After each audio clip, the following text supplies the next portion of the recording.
Namo Buddhaya. Let's begin by finding a comfortable seated position. Sit with your spine tall and straight, shoulders relaxed, and hands resting gently on your lap.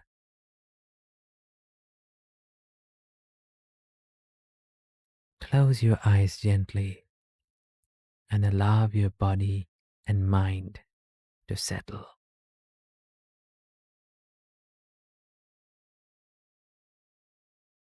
Take a deep breath in and slowly exhale.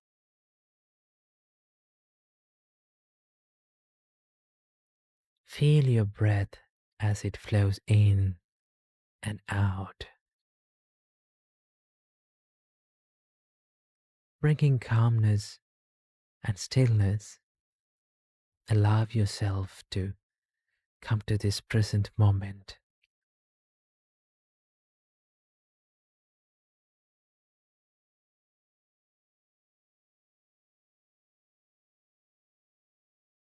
Now, let's bring our focus inward. Today, we're going to practice the meditation of compassion. We are going to spread the thoughts of compassion, the thoughts of loving kindness towards ourselves and towards all living beings in this universe.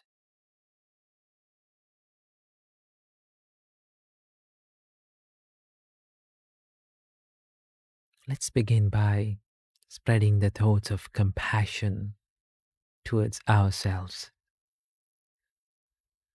Imagine your heart is opening, radiating warmth and care. Recognize your worthiness of love, happiness, and peace. Repeat these phrases silently in your mind with compassion and love. May I be free from physical suffering. May I be free from mental suffering. May I be physically healthy. May I be mentally healthy. May I live happily.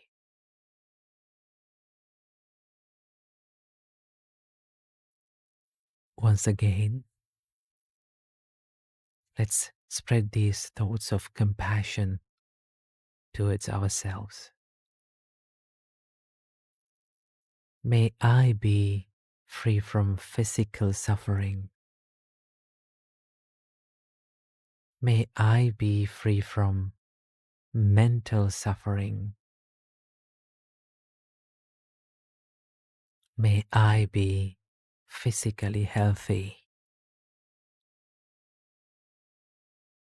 May I be mentally healthy.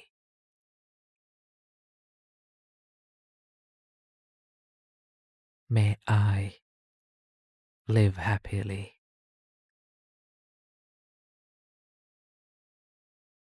May I be free from physical suffering. May I be free from mental suffering. May I be physically healthy. May I be mentally healthy. May I live in peace. Just feel these words sinking deeply into your heart, nurturing a sense of compassion, a sense of loving kindness, and a sense of wholeness. Now, allow this love and kindness to overflow from your heart into the space around you. Imagine it expanding outward, filling the room or area where you're seated. Feel the energy of your compassion and your love reaching every being, seen or unseen, in this space. Silently offer these blessings of compassion towards them. May all beings around me be free from physical suffering. May all beings around me be free from mental suffering. May they be physically healthy. May they be mentally healthy. May they live happily. Just visualize the energy of your compassion, the loving kindness that is filled in your heart, touching every being, bringing healing and peace to their hearts.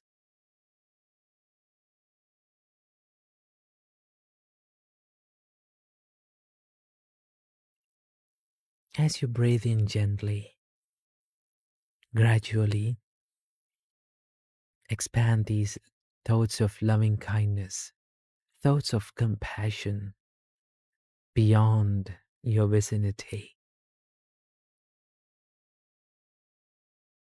Imagine it flowing through your town, your village, your city.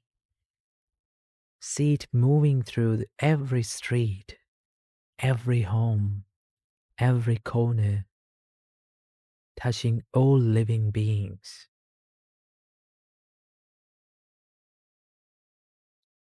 Repeat these phrases in your heart with compassion.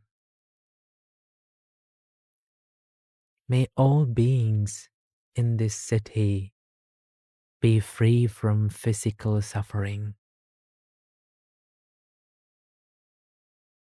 May they be free from mental suffering.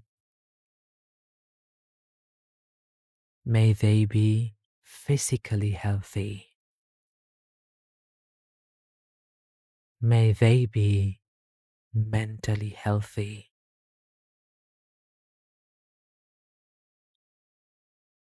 May they live happily.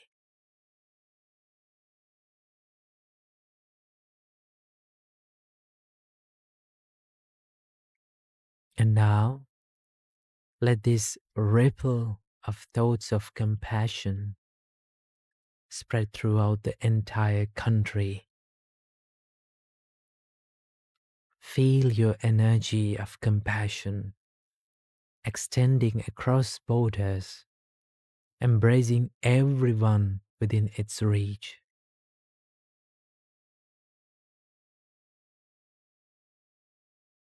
Just repeat these phrases in your heart with a sense of compassion.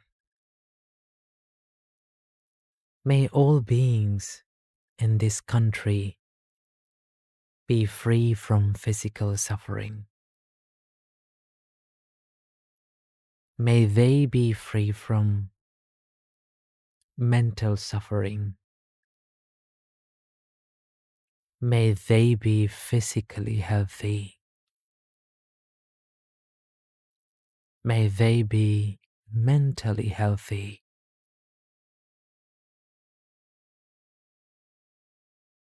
May they live happily.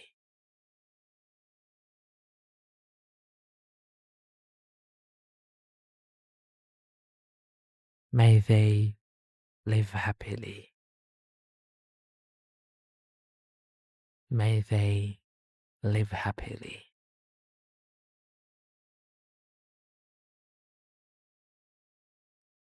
And now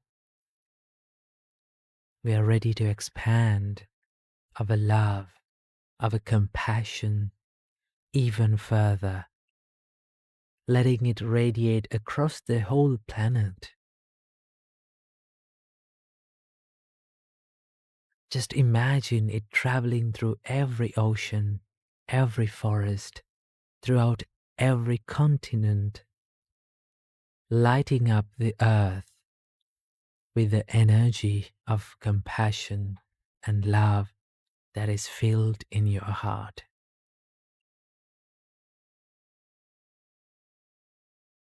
Repeat these phrases silently with compassion.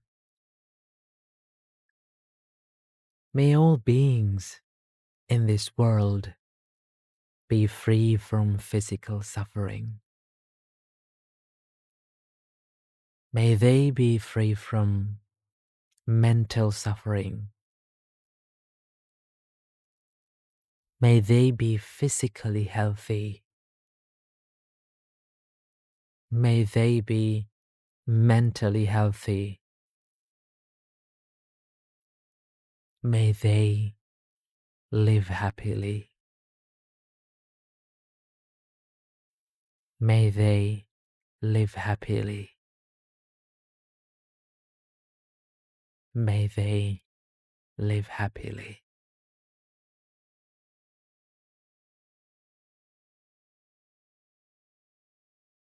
And now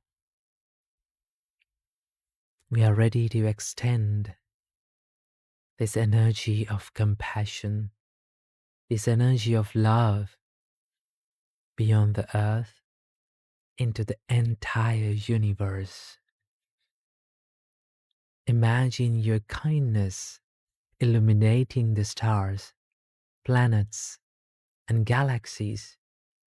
Imagine your energy of the compassion and the kindness that is filled in your heart, traveling across the stars, the planets, embracing all beings across time and space. Repeat these phrases in your heart with compassion. May all beings in this universe be free from physical suffering. May they be free from mental suffering. May they be physically healthy. May they be mentally healthy. May they live happily.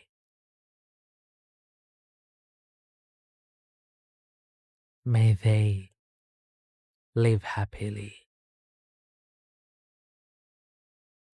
May they live happily. May all beings be free from physical suffering. May all beings be free from mental suffering. May all beings be physically healthy. May all beings be mentally healthy. May all beings live happily. May all beings live happily. May all beings live happily.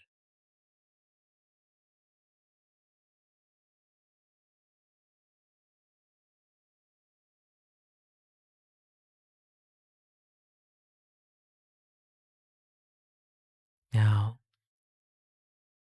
gently bring your palms together in a gesture of gratitude, resting them gently in front of your heart. Let's offer a blessing of love and compassion to all living beings.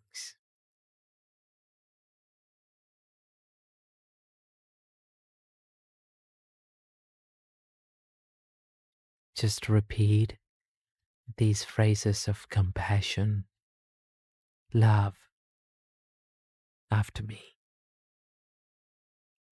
Sabbe sattva sukhino bhavantu. Sabbe sattva sukhino bhavantu. Sabbe sattva sukhino bhavantu. May all beings live happily. May all beings live happily. May all beings live happily.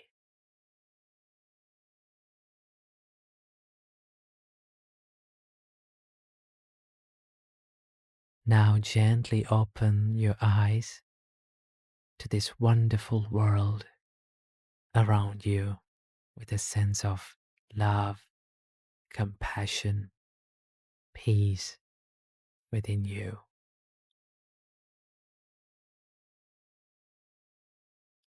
Sadhu, sadhu, sadhu. Namo Buddhaya.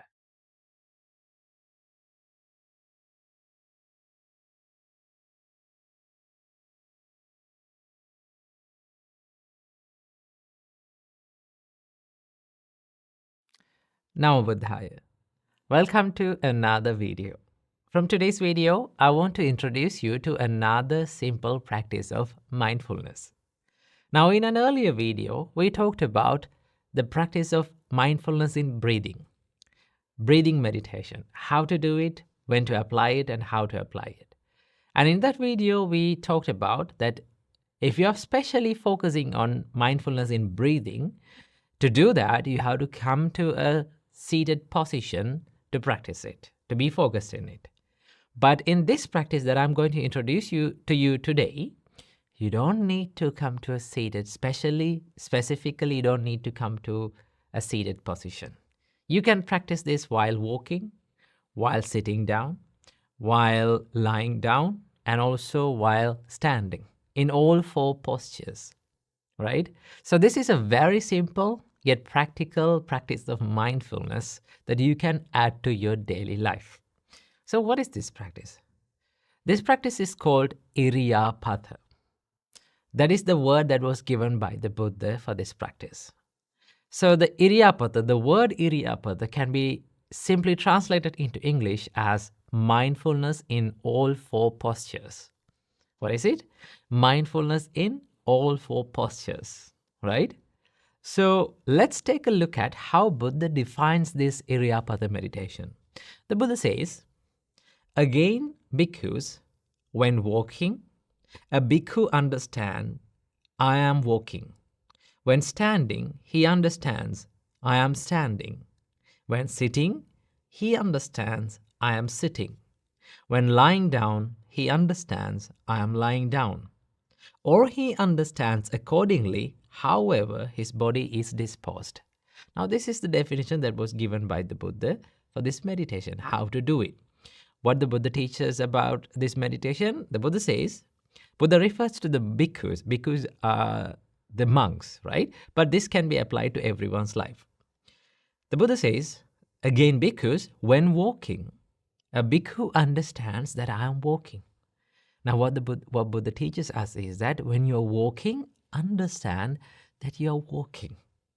And then the Buddha says, when standing, he understands that I am standing. When you're standing, simply understand that you're standing. When sitting down, we have to understand you're sitting down. And while lying down, you have to understand while lying down. And then collectively, the Buddha says that in whichever the position that you're in whichever the posture that you're in, you have to understand accordingly. Now, in this explanation, Buddha refers specially to a word called understand. Now, what is the meaning of understand? How can we understand the word understand? This is the general explanation, and this is how we understand the word understand. In this explanation, what Buddha refers to as understand is that simply be aware of current posture, right? If you take a close look at how your body is placed right now, right? Right now, you may be listening to this video or listening to this audio while walking. So that means you have to understand, okay, now I am walking. And then maybe you're sitting down and listening to this video, right? Then what you have to do? You have to simply be aware of your current posture. I am sitting, right? Or maybe you're lying down on the bed and listening to this video. Then you have to understand that I am lying down, right? Or maybe you're listening to this audio while waiting for the bus, standing, right? What do you have to do? Simply be aware of the posture. But then, again, how to do it? So I introduced in an earlier video also, I introduced you to a simple question that you can ask from yourself to be a little bit aware of yourself or practice mindfulness. What is it? You can ask from yourself, what am I doing right now? What is the question? What am I doing right now? Just ask that question from yourself right now. Then you can answer it. What am I doing right now? You can, if you become aware of your posture, then you can say, okay, I'm sitting down, right? Then you can be aware of the feelings that helps you to understand the sitting posture, right? Let's say the feelings of your buttocks, then you can feel it, right? That is how we understand that our posture. And then the feelings of your hand, the feelings of your back, right? How the body is placed. You simply be aware of it, right? So when you do that, you bring your mind that was wandering in the past or in the future simply to this present moment, right? Right now, this posture is happening. The feelings that is generated through this posture is happening right now. So all we got to do is to be aware of these feelings, right? So you can do this anytime during the day, right? Let's say you're traveling by the bus, right? You're commuting by the bus to your workplace. Most of the time when people are in the bus, either they listen to something or listen to a song, or maybe they scroll in the social media. That's what they do, right? Or maybe talk with someone. But that is one of the best times that you can practice this mindfulness practice. What you can do is just close your eyes and simply be aware of the current posture. That is all you got to do, right? So this is how we practice this. Now, someone can ask a question like, is it related to mindfulness? Yes, it is. Why not? Mindfulness is all about bringing your mind from the past or the future to this present moment, this current situation, and to be more focused inwardly, right? In your inner world. So that this is a one part of practice of mindfulness. So this is called Iriyapata meditation. Okay. Now the section that I taught you is the very first step of Iriyapata. There are another few steps that you have to practice while doing this, but this is the very first step that we have to master. So whenever you're free, right, find a time during the day to practice this, right? For an example, let's say you came home after working, you came home. What do you have to do? Just make a cup of tea and sit down on a chair, and then have the cup of tea and simply be aware of the posture. Ask from yourself, what am I doing right now? Right? What feelings that I'm experiencing? Right? What is the posture that I'm right now? When you do that, It is a simple practice of mindfulness. The more you do it, the more you will get used to it. And then the more your mind will be at the present moment. So add this little simple practice of mindfulness to your daily life and practice it. So I wish you all, may you be healthy, happy, and free from all the sufferings. Namo Buddhaya. Namo Buddhaya. Welcome to another video. Today, from this video, I'm going to be answering one of the most practical questions that I get asked about meditation. And that is, what should I do when my legs go numb? Or what should I do when my legs go sleep? Now, this is one common feeling that we all feel when starting to meditate.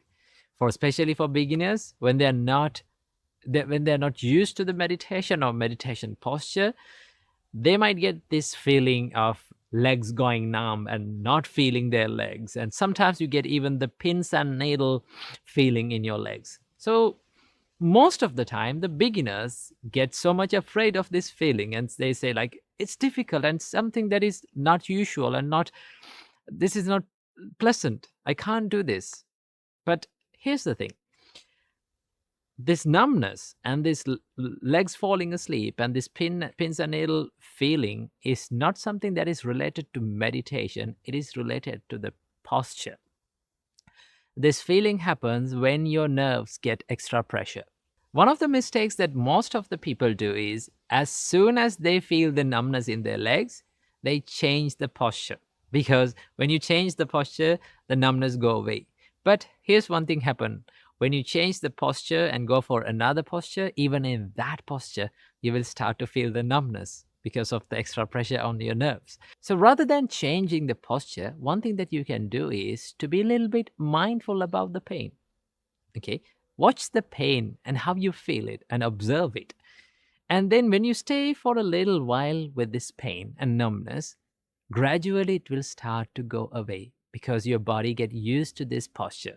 Okay, and when you stay for a little while and when you stay for a long period of time in that posture, then now you are getting used to stay in meditation, sitting meditation in sitting postures for a long time. Okay, that is one of the main things and main skills that we have to develop in meditation, is to sit for a long time and enjoying sitting for a long time, because sitting is one of the most difficult things, and just to focus on your breath is one of the most difficult things that people find to do, because your mind, and we like to be distracted and we like to do a lot of things but not a one thing, right?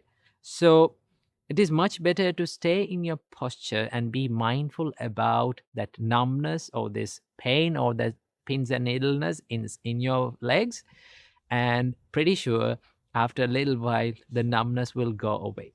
Okay, but if you keep changing the posture, you will never get the practice and your body will never get used to these postures. So this is the solution for your legs to go fall asleep or go numb, or you feel this pins and needleness. So stay for a little while in the meditation and observing and being mindful about this numbness in your legs, and then it will gradually go away. But if the conditions and if these feelings prevail for a long time, maybe there's another problem with your body about this feeling. So what you can do is you can simply change the posture, but if only this pain or this feeling prevails for a long time only. But if not, just be mindful about it and observe it, and then you will see that the pain and numbness will go away. Keep practicing meditation. Namo Buddhaya. Namo Buddhaya. Good evening, everyone. Welcome and welcome back to another video. From today's video, let's discuss about how can we deal with anxiety and what to do when our mind becomes anxious, right? We all know that how it is painful when our mind becomes anxious and when we become afraid of the things that will happen in the future, or when the mind creates all these scenarios in our head about the things that will happen in the future, right? So, how can we deal with this state of mind? There are a few things that we can do, right? But most of the time, when we become anxious, what happens is we become panicked and we take decisions that may not be the correct decision to take. Okay, so today I'm going to be sharing with you few things and few advices that I have given and that helped me a lot personally to deal with this anxiety. So the first thing that you have to do is, first, you have to be aware of your mental state, right? If you're anxious, if you're afraid of something, the first thing is to be aware of it and to accept it, right? Most of the time we pretend to be not to be anxious. We pretend not to be fearful about the future, and we try to reject that state of our mind. The more we reject, the more it persists in our mind. So that is why the first step is to acknowledge and accept your current state of your mind. If you're anxious, just say to yourself, okay, now my thoughts are in anxiety mode, right? My thoughts are anxious. I am fearing about certain things. Acceptance will help you to catch the thought and to be more aware of it. And also, when you accept it, it creates less pain, right? Acceptance is the first step of healing. So the first step is to accept your current mental state. And the second step is, this is amazing. Once you understand the current state of your mind, what you have to do, the biggest advice that I have given about anxiety is do one thing at a time, right? Take one action at a time, right? We all know that when we have lot to do, right? When we have many jobs to do, what happens? We start thinking about everything, right? We started loading these thoughts into our mind every time, and we try to do all at once. But in reality, we can't do all at once, right? One thing that we can do is we can take one job, one action at a time, and do that, right? So, how to do this? First of all, to clarify your thoughts and to be clear about what you have to do and what you can do and cannot do, first, sit down in a quiet place, take a piece of paper and write down all the things that you are fearing about, and write down all the things about the current situation that you are in. And also, most importantly, you have to write down the things that are in your control and things that are out of your control. When you clarify these things, you can take actions upon the things that are under your control. So one thing that you can do is sit down, write down all the thoughts, write down current situation of your life, and write down all the things that are under your control and not under your control, so that you're very clear about what to do and what not to do, right?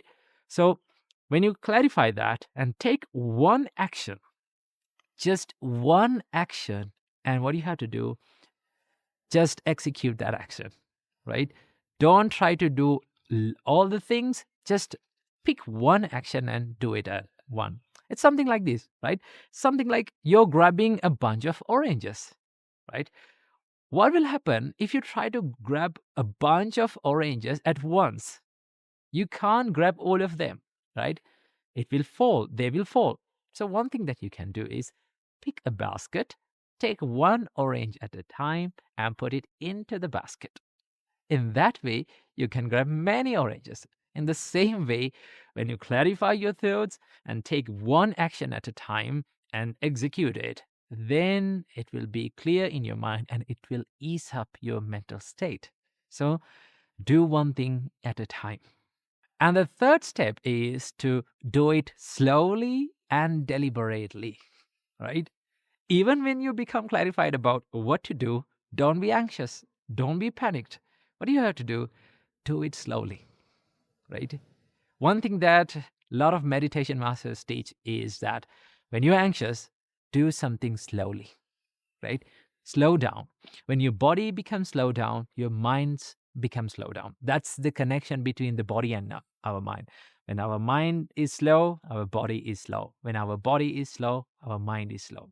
So do things, take that action and do it slowly and deliberately. Do it with proper consciousness, proper awareness, and proper mindfulness. That's so that you feel what you're doing. then you understand what you're doing, right? So in that way, you can ease up this anxiety. And the last thing that you have to do is do it completely, right? Complete the action. When we are anxious about certain things, what we do, we don't complete that action, right? We just hang over that problem or that task, and we don't complete it, right? One thing that you have to do is do it completely, right? Complete your action, do it slowly, deliberately, and finally complete that action so that that step is finished, right? And then once you complete that action, what do you have to do? Take the next step and do it slowly, deliberately, and completely. In that way, you can clarify what you have to do, and also you will get a good time to take good decisions. So, this is a little way and a tiny practice that you can add to your life to ease up your pain of anxiety. And whenever you're anxious about certain things, try this and it will ease up your pain of anxiety. So keep this little advice in your mind and be happy. Namo Buddhaya. Namo Buddhaya. I need to ask a question from you. Do you really exist? Now, have you ever thought of this question? It sounds like a funny question, right? Do you really exist? And do I really exist? Now, this was a question that was asked from the Buddha on point, but the Buddha refused to give any answer to this question. Buddha kept silent to this question. The reason why the Buddha kept silent was not because he did not know about anything about this, but the Buddha said that by answering these kind of questions will lead to a lot of wrong views, will lead to a lot of problems. Okay, now for an example, if one said like, okay, I do not exist or you do not exist, then there will be many questions and many problems. Then it will lead to many problems like, okay, if I do not exist, then who is the person who is experiencing all those karma, and who is the person who is being reborn?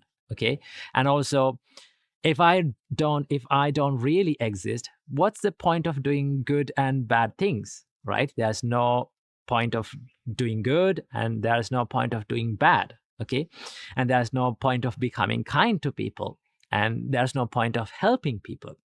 So it will lead to many problems and many ethical dilemmas by answering these kinds of questions. And that is why the Buddha refused to give answers on point and directly to these kind of questions. But the Buddha explained that who you are, okay? That's what Buddha focused on. So the Buddha said that by answering these kinds of questions, by saying that you don't exist, you fall into one extreme, and that is called nihilism or complete annihilation. Now, one of the complaints that Buddha got in his time was the people complained him that he was a complete annihilator.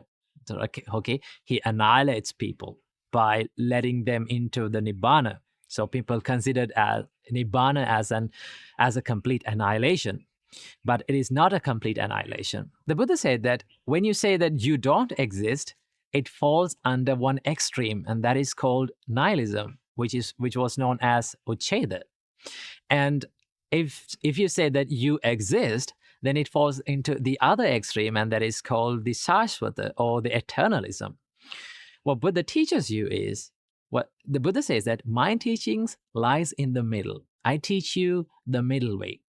What is the middle way? To find what you consider as who you are or true self, okay, and realize the nature of it. The Buddha did not say that you don't exist. The Buddha did not say that you exist. The Buddha said what you consider, what one consider as self or I, is subjected to change. Right?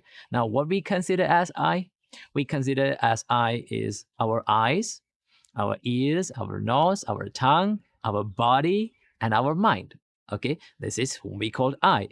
And also, what are the things that we consider as ours? The things that we see, the things that we hear, the things that we smell, and the things that we taste, and the things that we physically feel, and the things that we think. So all those things together we called as I, or my things, okay, myself. So the Buddha said, just take a look at to these things, what you call self, and understand that all the things that you consider as yourself is subjected to change. It is ever changing. For an example, our eyes and our ears, nose, tongue, body, mind is ever changing, right? What we see in this world, what we experience in this world is subjected to change. Right here, right now, it is changing. So the Buddha said, what you consider as I or myself or mine is subjected to change. Then the Buddha said, if something is subjected to change, and that is suffering, okay, that leads to suffering.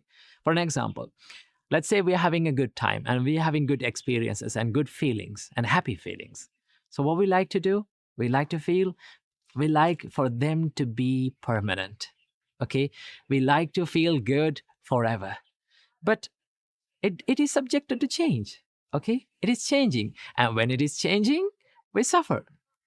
And let's say we are having a bad experience or difficult experience, then with what we think is, okay, this pain, this suffering is going to last forever, but it is also subjected to change. So that is why the Buddha said, what you consider as you is subjected to change, and if something is subjected to change, it is suffering. And then Buddha said, if something is suffering, should it be considered as mine or I or myself? Turns out it is not. Why? Because if something is suffering, we should not consider it as ourselves. We don't like to consider it as ourselves, because as human beings, okay, as beings, we all like to be happy, not to suffer. Okay? And that is why the Buddha said, Buddha did not say that you do not exist. The Buddha did not say that you exist. The Buddha said, what you consider as yourself, what you consider as I, is subjected to change, and it is suffering. And then, as it is suffering, it should not be considered as self. Now, this whole concept is called anatta in Buddhism. Anatta, the word anatta is oftenly translated as no self. But rather, when you take this word no self, right, it gives the meaning that you don't exist. That is why many people say, okay, the Buddha said that you don't exist. No, Buddha did not say that you do not exist. The Buddha said what you considered as I or you is not yourself. Okay, it should not be considered as yourself. And that is what the concept of anatta. Rather than saying no self, it's much better to say that it is not self. And this is the whole idea behind the concept of anatta in Buddhism. So I hope you learned something new today. I wish you all, may all of you be happy and healthy. Namo Buddhaya. Buddha considered the gratitude and the gratefulness as the mother of all the good qualities. In Mahamangala Sutta, the Buddha says, having a grateful mind is a blessing for your life. Okay? So, how can we practice this gratitude? And what is the meaning of gratitude? Now, the word that is given to gratitude, given for the gratitude in Buddhism, is called katanyuta. Katanyuta means the ability to remember what one have done to you.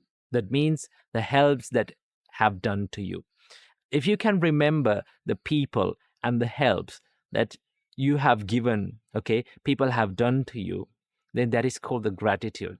So how can we practice this? Well, you can be grateful and you can be thankful for almost everything in your life. Let's say you take your food plate to your hand. You can practice gratitude in there. How? You can be grateful for the people who made that food. Maybe your wife, maybe your husband, maybe someone who helped you. Okay? So you can be grateful for them. You can say that, thank you. Okay, you can say that, thank you. I'm grateful for you. Okay? Because of you people, I live happily and I live in comfort in my life. In every morning, okay, in every morning, take a little time to practice this gratitude in your life. Okay, wake up in the morning and say that I am thankful for my life. Okay, I am thankful for the people who lived around me, who helped me, okay, who was there with me in my life in the hardest times. And also, in the same time, we can be happy about the tough times and bad people in our life too. Okay, so many people don't think about this because we become grateful for the only for the good people and the good situations in our life. No, we can be grateful for the bad people and difficult situations in our life. How can we do that? Well, because of the bad people and because of the bad situations and tough situations in our life became so much interesting, right? Imagine if your life became all the things, like you got all the things you wanted, okay? And there were all the people who were good and nice to you, okay? You didn't face any tough situations in your life. There's nothing more interesting, nothing much interesting about your life. But because of the bad people and because of the tough situations and the bad days in our life became so much interesting, no? Because there's a story for us to tell. Okay? There is an interesting story for us to tell. That is why the more we face tough situations, our life becomes so much interesting. So we can be thankful for the bad people and say, like, thank you for giving me tough times. Thank you for giving me the ability to practice the patience and love and kindness and compassion for you because of you people. In that way, you can be, you see, if you think about it, you can be grateful for every situation and everything in your life. So every single day when you wake up in the morning, take a little moment to say thank you for everything and every person in your life. So keep that in your mind and practice this wonderful quality of gratitude. Namo Buddhaya. Namo Buddhaya. Welcome to today's video. What should we do when we have been criticized? Now, no matter how good we are, no matter how talented we are, okay, no matter how skillful we are, we've been criticized and we all will be criticized even in the future. Okay, no matter how good things that you do to this society, there are people who are not agree with you, who will see you as someone who's like a bad person. So it's okay to be like that. It's okay for people to not to understand you. So how can we deal with this criticism? Now, when it comes to criticism, there are two types, right? The first type of criticism is the constructive criticism. That means if someone is criticizing you to improve yourself, to make yourself more successful, okay? For someone who is looking for your happiness and for your successfulness, may criticize you for the good, okay? But there is the other type of criticism, and that is the negative criticism. Okay, people sometimes when they cannot understand you, people when they are jealous of you, they may criticize you to put you down. So how can we deal with it? Now, I found this wonderful story in Buddhism that teaches you something about criticism. In the past, in the Buddha's time, a group of people went to a monastery and they wanted to meet some monks. So, first of all, they went to a monk, and he was living kind of a silent and very secluded life. He didn't prefer to talk much. So, they went to him and they met with him and asked to preach some teachings in Buddhism. But this monk was so silent, so he used to stay silent, maybe talk a few words, and didn't give much information, right? So they start to criticize that monk, saying like, this monk is staying silent, why he doesn't know anything, right? So they start to criticize, and they went to the other monk to meet, and that monk had a good idea and good way of explanations, and he knew about very deep teachings of Buddhism, and that monk explained very deep and profound teachings in Buddhism. So they could not understand that. Then what they did was they started to criticize, oh, he teaches very complex things and we cannot understand anything. Teach us something simple, right? So they criticized that monk as well. Then they went to the next monk And he was using very simple ideas and very simple ways of explanation to them. And he was explaining the Buddhism in a more simpler way, right? Then that group of people start to criticize that monk as well. Oh, he's being always simple and superficial and using these simple things we all can understand. Teach us something complex and teach us something deep. Now, all these three monks was confused, like, why do they do it like this? So they went to meet the Buddha. These three monks went to meet the Buddha and informed this incident.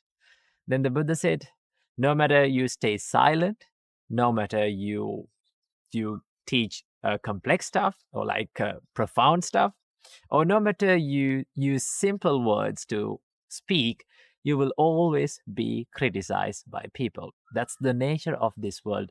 No one has never been criticized in this world. Okay? So that is why we have to understand criticism is something that we all face in all of our lives. One thing that you have to be okay with is that for people to not to understand you. Okay? Not every person can understand you. Not every person can comprehend that what you are doing. As long as you're doing good, as long as you're doing something helpful for yourself and others, then keep on doing it, whether you've been criticized or not. So that is what we have to have. That is the view that we have to have on the criticism. If you're doing something good, keep on doing it. Do not ever stop being a good person and doing good because of people who cannot understand you. Keep that in your mind. Namo Buddhaya. Namo Buddhaya. Couple of days ago, I read this amazing Native American parable that gives a deep message about our minds. And I'm going to share it with you today. The story starts like this. A grandfather teaching life lessons to his grandson once said, "There is a battle going inside my head, son. And that battle is between two wolves. One wolf is evil. His anger, resentment, jealousy, hatred, inferiority, superiority, and negativity. And the other wolf is good. His kindness, compassion, love, humility, joyfulness, and positivity. In each and every one of our heads, there are these two wolves fighting this battle to take control over our life." Then the grandson thought for a moment and asked from his grandfather, "Well, Grandpa, who wins this battle?" Then this old grandpa looked into his grandson's eyes and smiled and said, "Well, my son, the one who wins is the one who you feed." Ladies and gentlemen, throughout the day, throughout the life, we keep feeding these two wolves in our mind. The more we feed the negative side of our mind, these thought patterns will become more powerful. And it goes to the other way the same. If we keep feeding our minds with love and compassion and generosity, with the positive thoughts, these thought patterns will become more powerful. See, we become more serious about the quality of the food that we put into our bellies. But very few of us will become more serious about the quality of the thoughts that we put into our minds. And that is why the Buddha said, guard your mind against all evil thoughts. Cultivate wholesomeness by avoiding all evil thoughts from your mind. The wise people are the ones who are truly self-controlled. So we need to be more serious about what we feed into our thoughts, same like we become serious about what we feed into our bodies. So keep in mind to feed the positive side of your life. Namo Buddhaya. Namo Buddhaya. In Buddhism, there is a practice called Sila. Sila is the way of self-discipline and moral conduct and virtuous behavior. So let's talk about Sila from this video. So fundamentally, all Buddhists practice 5 precepts. These 5 precepts are abstaining from killing beings, abstaining from stealing, abstaining from sexual misconduct, abstaining from telling lies, and abstaining from using intoxicating drinks and drugs. So these are the 5 precepts that all laymen and laywomen practice. And on Poya days or full moon Poya days and full moon days, which is a special day for all Buddhists, they practice 8 precepts. And for a novice monk or a junior monk, they get 10 precepts to practice. And for a senior monk or a higher ordained monk, they have 227 precepts to practice. So a lot of disciplinary codes and a lot of precepts and a lot of, you might think, a lot of rules, right? This is a complaint that most of the time that I hear from people who are new to Buddhism. They say, oh, there are a lot of rules, there are a lot of disciplinary codes, and there are a lot of restrictions. It kind of steals my freedom. But here's the thing. Buddhist precepts are not meant to be rules. They are not rules. They are self-disciplinary virtues that Buddha introduced to practice to keep the mind out of regret and to keep the mind more wholesome, to bring the mind to a more wholesome state. So why did Buddha introduce these practice as a sila or a disciplinary, these virtues or moral conducts or precepts? Why did he do that? The reason is the Buddha realized when someone engaged in such activities like breaking a precept, it accumulates bad karma or unwholesome karma. And what unwholesome karma leads to? That leads to suffering or regret. For an example, if someone kills animals or kill living beings, that needs to, he must create a lot of unwholesome intentions like violence, cruelty, and harmful thoughts, right? So these thoughts will lead to harmful results or suffering.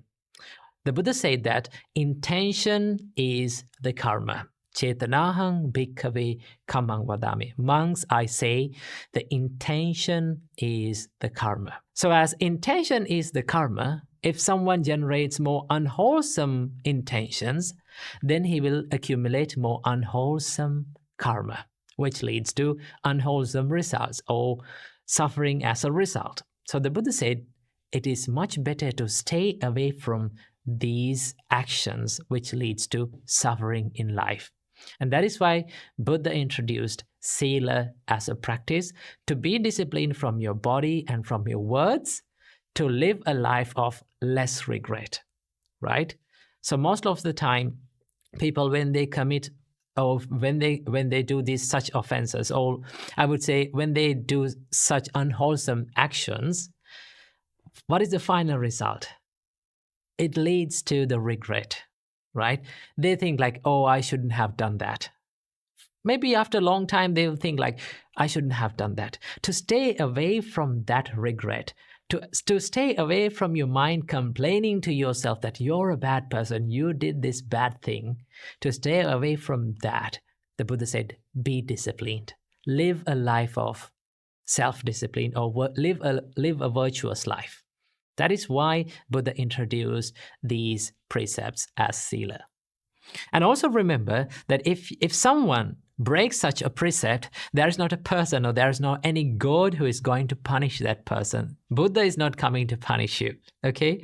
So if someone breaks the precepts, the Buddha introduced a way to make it correct, okay? If you did a mistake, the Buddha said that it is okay to do mistakes. Mistakes can happen, but you have to correct that mistake. Understand that mistake as a mistake, okay?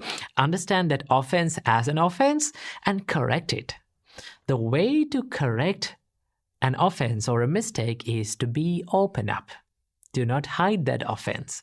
Do not keep that mistake in your life and hide it and cover up and live like pretend to be a good person. The Buddha said, if you did an offense, be opened up. Tell it to a wise person who can understand you and who can forgive you. Tell it to that person and free your mind. Okay, that is why in monk's tradition, usually in monk's disciplinary codes, if a monk did an offense, or it is called apatti in monk's tradition, if apatti has happened, a mistake has happened, the way that we can correct that mistake is to go to a brother monk or a spiritual companion and to be open up to him, to say that I did this offense, this mistake has happened within me, so I'm going to correct it. I'm trying my best to protect and to be disciplined hereafter. And that is the way that we correct our mistakes. So you may be wondering, what is the use of practicing sila or being disciplined?